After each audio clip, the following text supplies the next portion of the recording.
Like most Canadians, I've been doing a lot of yelling at the TV lately when news stories or video of anti-vax protests are on. I want to know, who are these people and what are they thinking?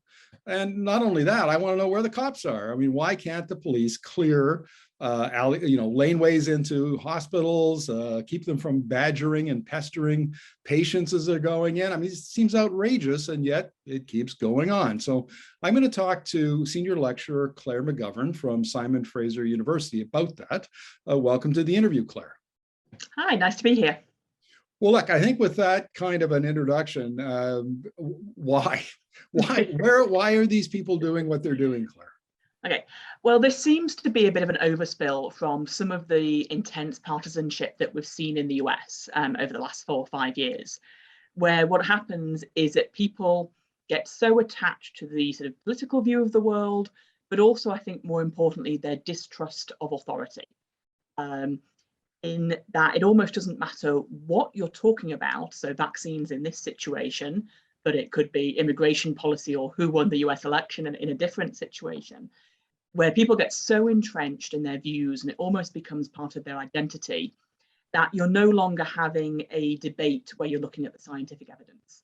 So it's why a lot of these arguments saying, hey, but have you looked at the stats coming out of the Centre of Disease Control, or have you seen what the BC government has said on vaccine efficacy?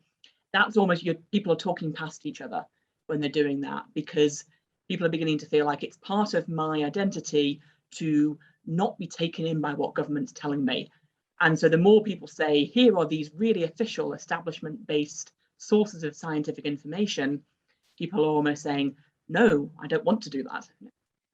Is there any precedent for this? Is there, have we seen this in other eras where you get disaffected groups of society, that behave like this and think like this?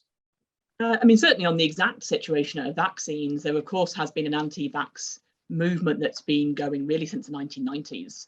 And that started in my own country, in the UK, when there was one doctor published some evidence that we now know wrongly suggested that the MMR vaccine might be linked to autism. Now, I should just say, make it very clear, that study has since been rescinded and is not accepted by any sort of mainstream medical point of view.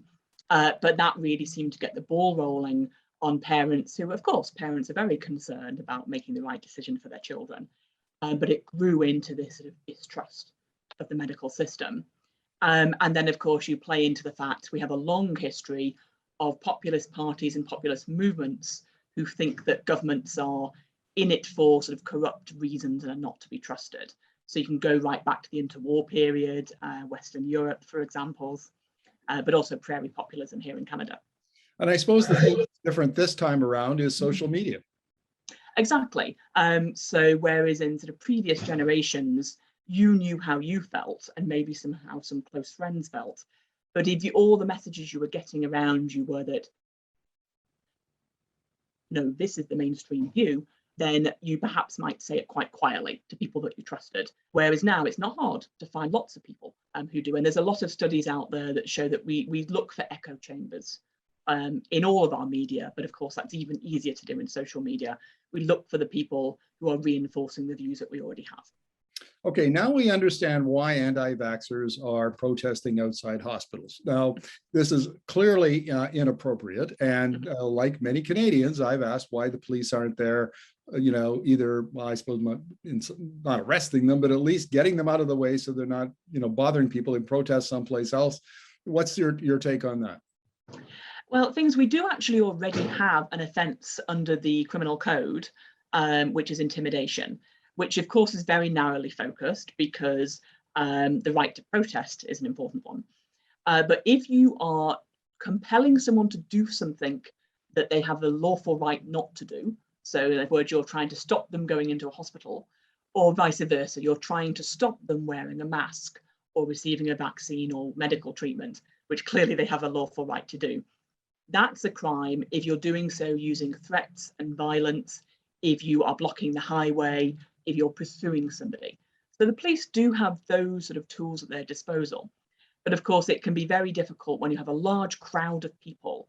It can be very hard to say, are you sure that this particular person was intimidating somebody, was threatening violence, was blocking the highway? And then the other part of it is that police are often trying to contain a situation peacefully, and they may be worried that if they start coming in and arresting people, that will create a reaction. There's usually far more protesters than there are police on the scene. So sometimes they're making strategic decisions about when to sort of treat softly. Well, I will echo something I've seen on social media, which is, this is in a BC context, is the police sure don't have a hard time bringing out the billy clubs when it's teens and environmental group protesters at Ferry Creek protesting old growth logging. But as soon as it's some kind of an anti-vax protest, then they put that away and don't seem to be doing much but stand and make sure that protesters aren't killing people. And that seems to be unreasonable to many Canadians, I think.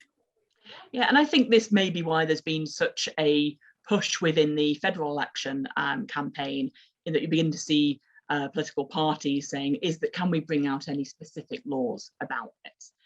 And partly because it's when people are outraged, and of course people are really worried about hospitals being blocked, quite rightly, it doesn't really get you very far if you're a political leader to say, well, we do already have this covered in the criminal code. People are much more wanting to hear, yes, we're going to do something about it. Here is the law that's being suggested.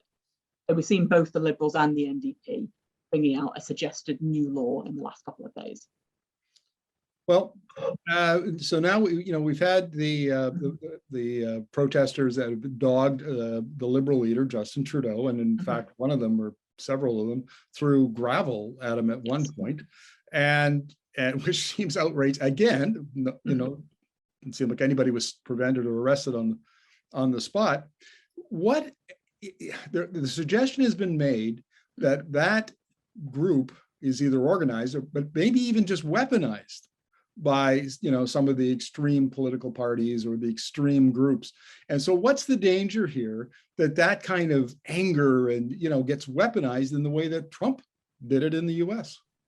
I mean, I think there's always a danger when people explicitly not just saying they disagree with somebody, of course that's what we all do in a democracy, but saying that I don't trust anything that any of the political leaders have to say, or even our technical or medical experts like our public health officers. There's a danger when that becomes so entrenched, because then you're left with, well, what do you believe? And it's no longer a question of, I don't like the economic policy of the Liberals, I will vote NDP or Conservative or Green instead. And you feel like, but the political system will give me options. I can find someone that reflects my views.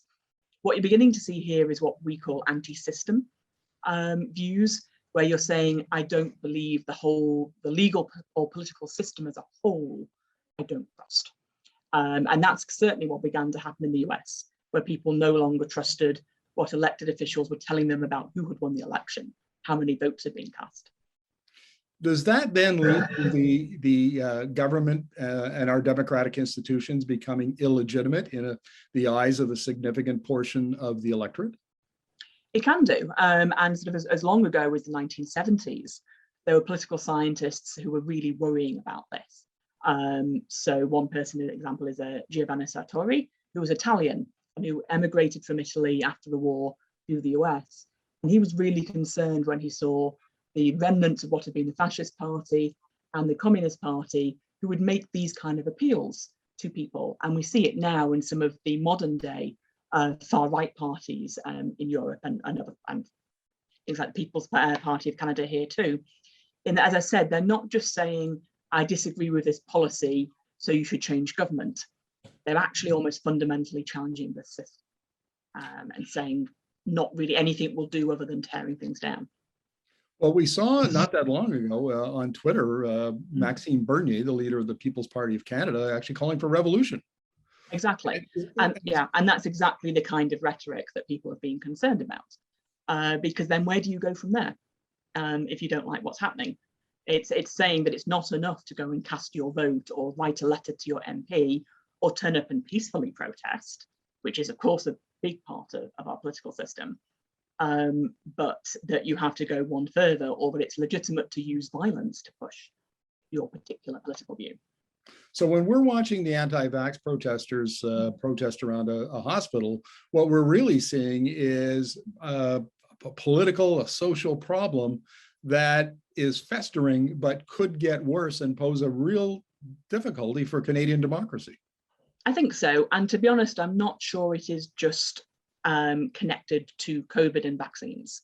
That's where we're seeing it right now, because of course that's the big issue of our time and it's had a big impact on all of our lives. But I've equally seen this kind of rhetoric tied in with Brexit discussions in my own country. It's been tied into debates about immigration in places like Italy and Greece. So I'm not sure that when hopefully we move beyond the pandemic, I'm not sure that's going to solve it. I think there's always going to be another issue that can come up and that can become the source of people's alienation or their anger. Well, that's certainly cause for concern, and I guess that we will have to be vigilant after the election is over to counter any threats to democracy that is posed by these social movements. So thank you for your insights, Claire. It was really great talking to you. Thanks.